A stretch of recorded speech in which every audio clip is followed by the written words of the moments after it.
弟兄姐妹平安。今天我们要领修的经文是约翰福音第14章21到24节。让我们一起来念这段经文。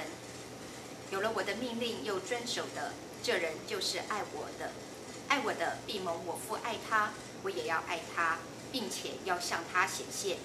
犹大，不是加略人犹大，问耶稣说：主啊，为什么要向我们显现，不向世人显现呢？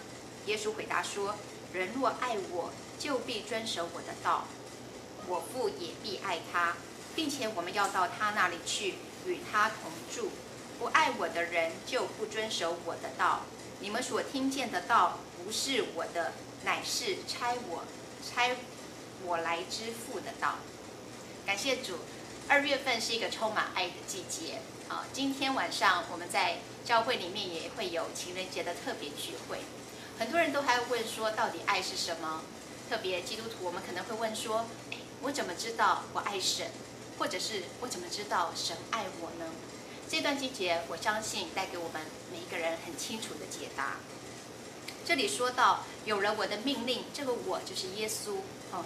耶稣的命令又遵守的，这人就是爱我的。所以耶稣对爱他的人有一个定义，这个定义就是他有耶稣的命令，而且他遵守。那我们怎么会有耶稣的命令呢？我相信耶稣的命令，他都已经白纸黑字的写在圣经里面。所以一个爱上帝的人，一个爱主的人，他是喜欢读圣经的人，他是喜欢默想主的话的人。因为当我们把神的话读进去，当我们默想神的话的时候，我们的思想才有可能化成我们的行动。而他说，有了我的命令又遵守的，遵守就是一个行动，而且遵守有讲究，是不打折扣的。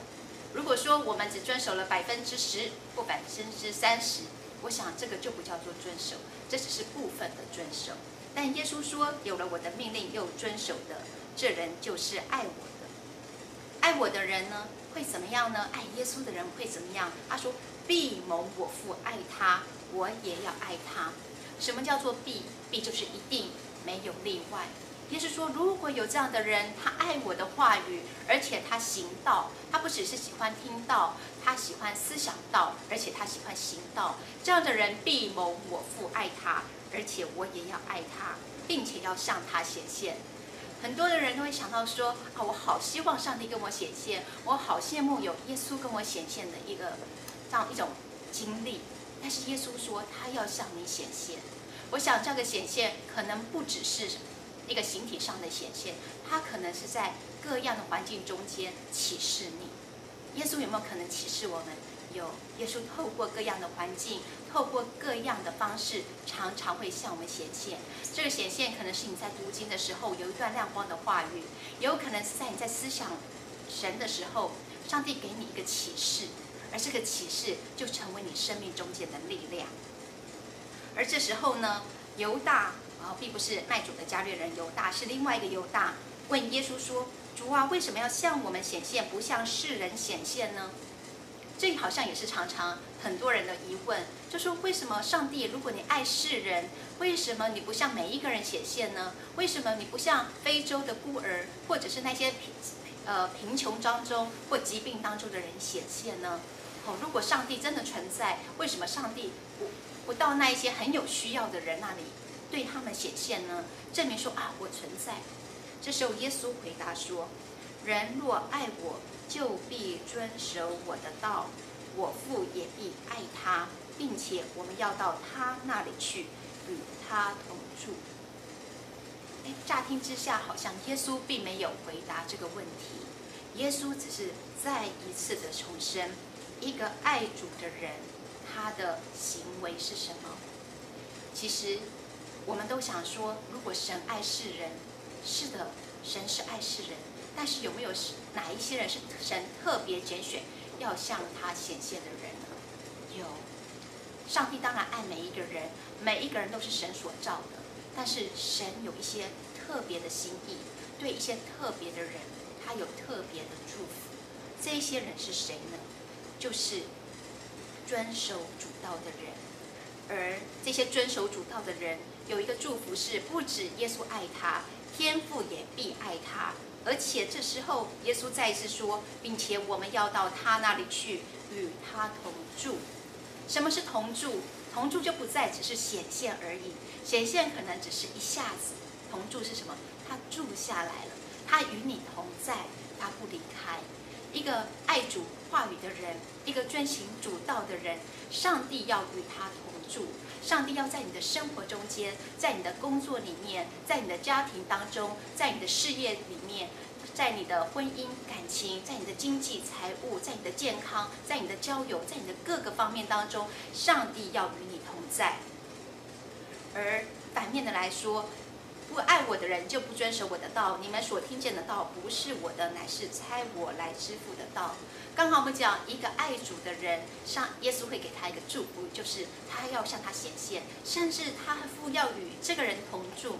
但是另外一个方面，耶稣也说，有一些人他可能觉得自己很爱主，但是耶稣判断你爱不爱主的标准在哪里，就是你遵不遵守神的道。